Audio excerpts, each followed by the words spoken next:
नमस्कार, मैं हूं बरक दत्ता। ये है लेट नाइट न्यूज और आप हैं आप। और बहुत दिनों तक बहुत सारे खोखले सेलिब्रिटीज को अपने जाल में फंसाने की नाकाम कोशिश करने के बाद आज हमारे हाथ एक सचमुच के सेलिब्रिटी लग गए हैं।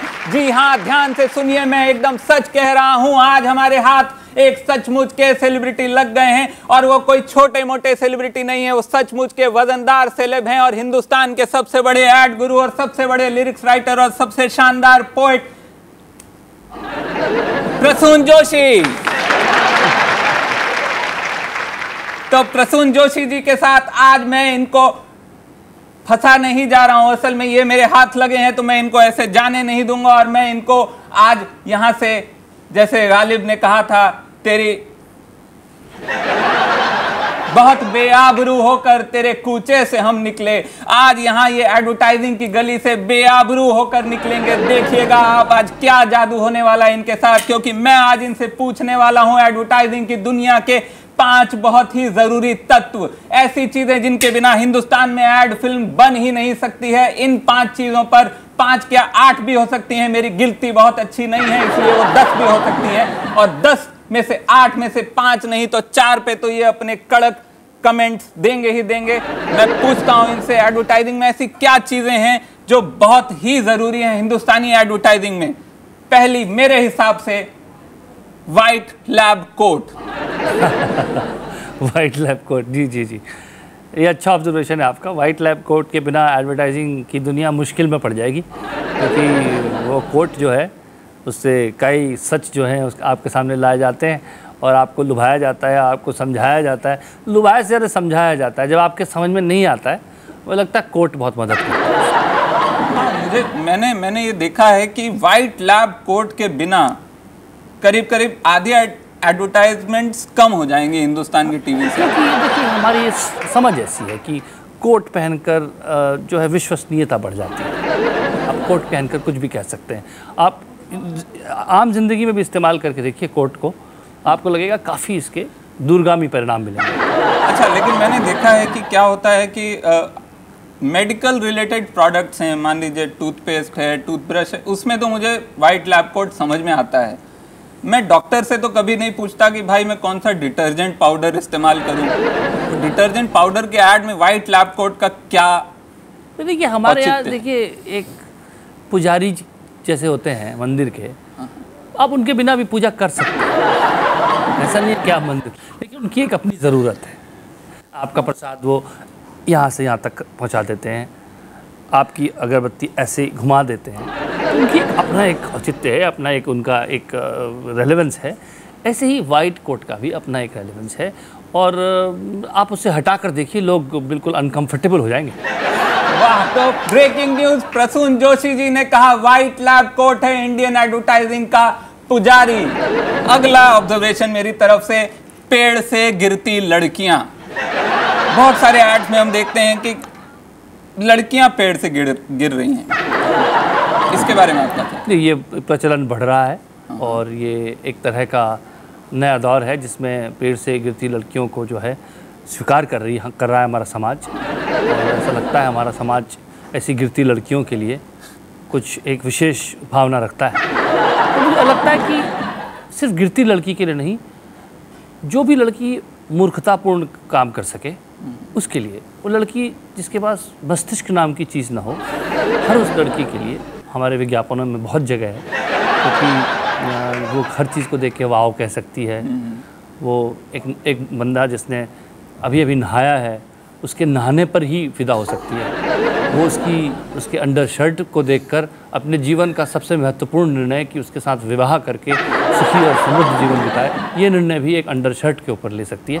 ऐसी एक स्त्री, एक नारी है जिसके हम बहुत प्यार करते हैं। जब तक वो रहेगी ये ऐड भी रहेंगे। मतलब मुझे लगता है कि अगर आइजैक न्यूटन उस दिन पेड़ के नीचे सही ब्रांड का अंडरवियर पहनकर बैठे होते तो सेब की जगह शादी हो जाती है। बिल्कुल, क्या बात है। अगला बहुत ही इंपॉर्टेंट तत्व हिंदुस्तानी एडवर्टाइजिंग का है बेइज्जती। एड्स में किसी की बेइज्जती हो जाती है अचानक से, मतलब वो पति की बेइज्जती हो जाती है क्योंकि उसने खराब शर्ट पहनी है, या बच्चे की बेइज्जती हो जाती है क्योंकि वो क्लास में छींक दिया। कि बेइज्जती कितना जरूरी है कोई प्रोडक्ट बेचने के लिए।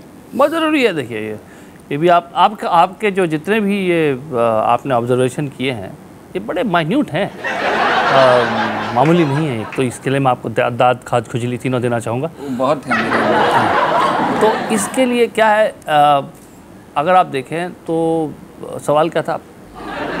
बेइज्जती कितनी ज़रूरी है? बेइज्जती इसलिए ज़रूरी है कि जब अगर आप बेइज्जत नहीं होंगे तो आपके अंदर ऐसी भावना नहीं जागेगी, कि आपके अंदर ऐसी इंटेंसिटी नहीं आएगी कि मुझे अपने जीवन में परिवर्तन लाना चाहिए, कि आपके जीवन को परिवर्तन की ज़रूरत है।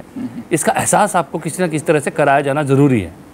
तो इसके लिए बेइज्जती बहुत उसमें कारगर सिद्ध होती है। तो आपने कभी बेइज्जती की वजह से कोई प्रोडक्ट इस्तेमाल किया है खुद? देखिए मैं इतने ऐड बनाता हूँ कि इम्यून हो जाते हैं हम लोग। जैसे हलवाई अपनी मिठाई कभी नहीं खाता, ऐसे ही हम ऐड देख करके हम प्रोडक्ट नहीं खरीद पाते हैं स्वयं। लेकिन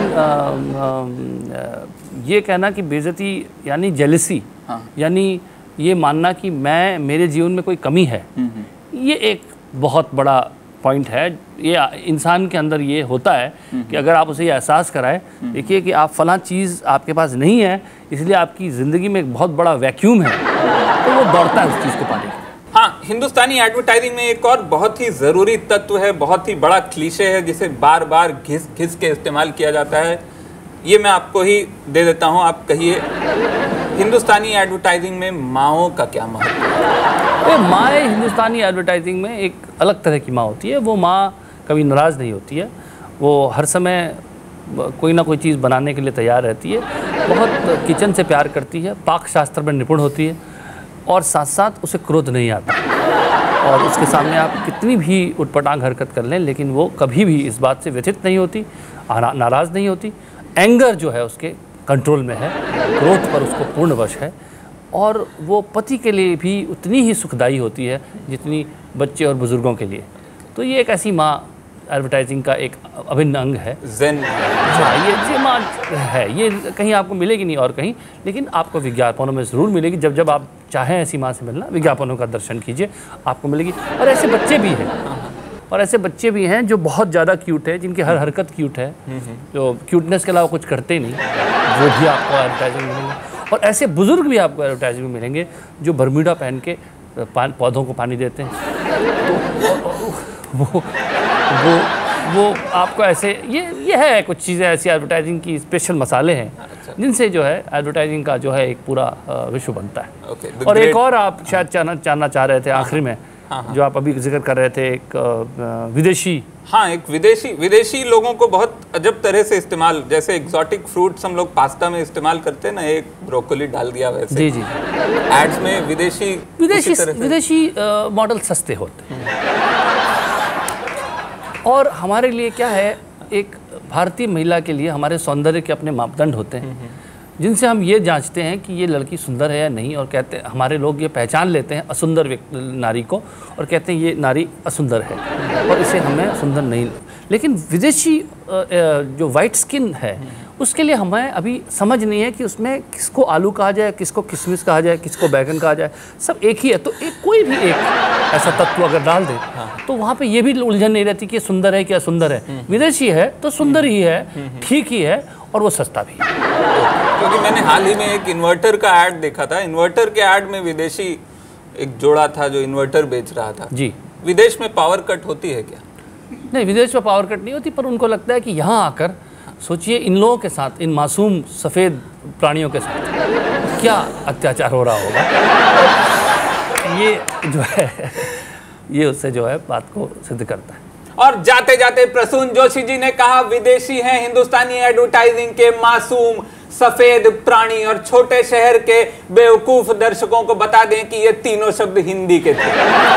तो ये थे प्रसून जोशी एडवर्टाइजिंग की दुनिया को गालिब के कूचे से थोड़ा सा बेआबरू करके गुजारते हुए। और मैं लेता हूं आपसे इजाजत। मैं आपको मिलूंगा अगले हफ्ते, जैसे कि आता है हर अगला हफ्ता जिंदगी में, वैसे ही आपकी जिंदगी में भी आएगा। और मैं आपसे फिर मिलूंगा अगले हफ्ते, अगले महीने, अगले साल, मिलता ही रहूंगा दर बदर, दर पदर, दर पे दर, बेदर होकर आपसे मिलूंगा फिर से। तो मैं भरत दत्ता आज नहीं उतारूंगा अपनी विग, क्योंकि विग के उतारने से दिखता है टिंड, और टिंड के नाम पे ही मैं लेता हूं एक राइम और कहता हूं जय हिंद।